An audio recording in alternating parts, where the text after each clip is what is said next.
Hey everybody, this is Tim Whittemore, your local expert and enthusiastic professional here with the Whittemore Group and eXp Realty. Today I want to talk to you about why your first step should be getting pre-qualified or pre-approved through a lender. So what's the difference, first off, what's the difference between a pre-qualification and pre-approval? Well, to be quick about it, it's the pre-qualifications, maybe a 15-minute phone call that you go through, or maybe a quick application that you fill out for your bank, and then they say, okay, well, you're pre-approved up to this amount or pre-qualified to this amount.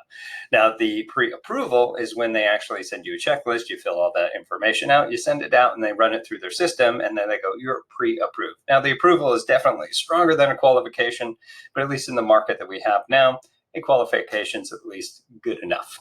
So let's talk about it. Why should that be your first step? Besides, finding the best-selling professional for yourself, which you've already got, so you're good to go.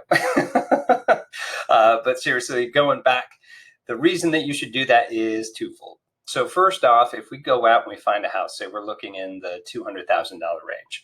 We go out, we see a house, you and your family fall in love with it. You're like, yes, Tim, let's go ahead and put an offer in it. We take that, we go back with the negotiations. We finally get the right price and the right terms and everybody's super happy. Then you go to the lender.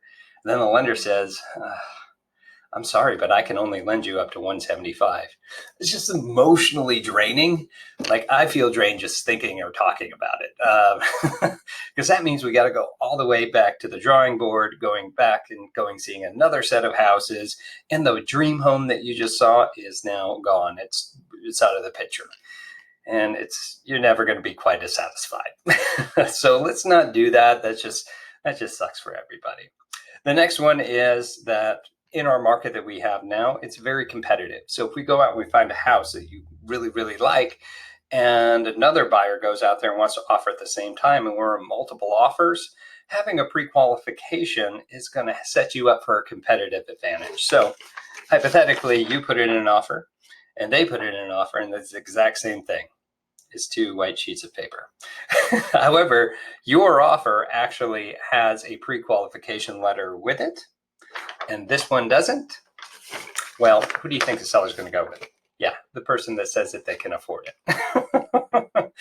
So those are the two things to consider when moving forward. So make sure that you get your pre-qualification. If you need some help in finding somebody that can get you that qualification, do let myself or anybody on my team know, and we'll at least give you 3, 4, however many different lenders that you need that we know, like, and trust to make sure that you get taken care of. All right, well, I hope this was very good information for you. If you have any additional questions, please do reach out to me or any member of my team. Once again, my information is below this video here somewhere, and we'll talk to you next time. Take care.